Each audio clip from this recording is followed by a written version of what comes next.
देश के उपराष्ट्रपति जगदीप धनखड़ के इस्तीफे के बाद राजस्थान की सियासत में भी हलचल तेज हो गई है। खासकर जाट समुदाय की राजनीति में नई गहमागहमी देखी जा रही है। धनखड़ खुद जाट समाज से आते हैं और लंबे समय से झुंझुनू में सक्रिय रहे हैं। अब उनके हटने के बाद माना जा रहा है कि जाटों को लेकर राजनीति में नए समीकरण बन सकते हैं। धनखड़ ने सोमवार रात राष्ट्रपति द्रौपदी मुर्मू को अपना इस्तीफा सौंपा। अपने इस्तीफे में उन्होंने इसकी वजह अपनी सेहत को बताया है। उन्होंने राष्ट्रपति, प्रधानमंत्री और सभी सांसदों का शुक्रिया करते हुए कहा कि उपराष्ट्रपति और राज्यसभा के सभापति के तौर पर काम करना उनके लिए एक अनोखा अनुभव रहा। उन्होंने ये भी कहा कि भारत के विकास और दुनिया भर में बढ़ते प्रभाव का हिस्सा बनना उनके लिए गर्व की बात है। मार्च में उन्हें सीने में दर्द की शिकायत के बाद एम्स में भर्ती कराया गया था, जिसके बाद से वो पूरी तरीके से सक्रिय नहीं रह पाए। अब इस्तीफे के बाद अटकलें लग रही हैं कि वे राजस्थान की राजनीति में भी कोई बड़ी भूमिका निभा सकते हैं।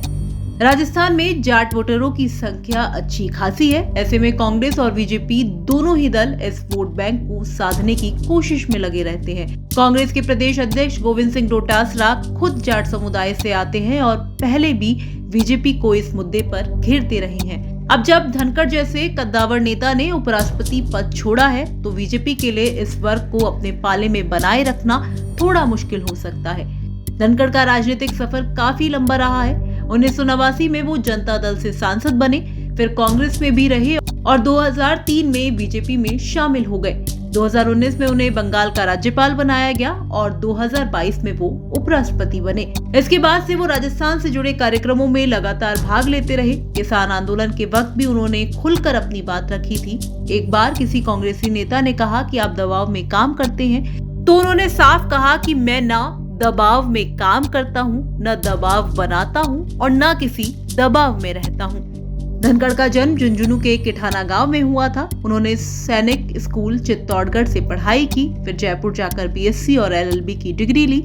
वो लंबे वक्त तक हाई कोर्ट और सुप्रीम कोर्ट में वकील और Rajasthan high court bar association के अध्यक्ष भी बने।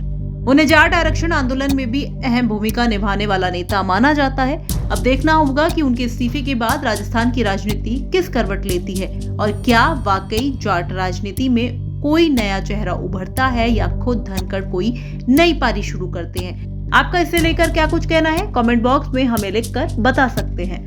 ब्यूरो रिपोर्ट, राजस्थान तक।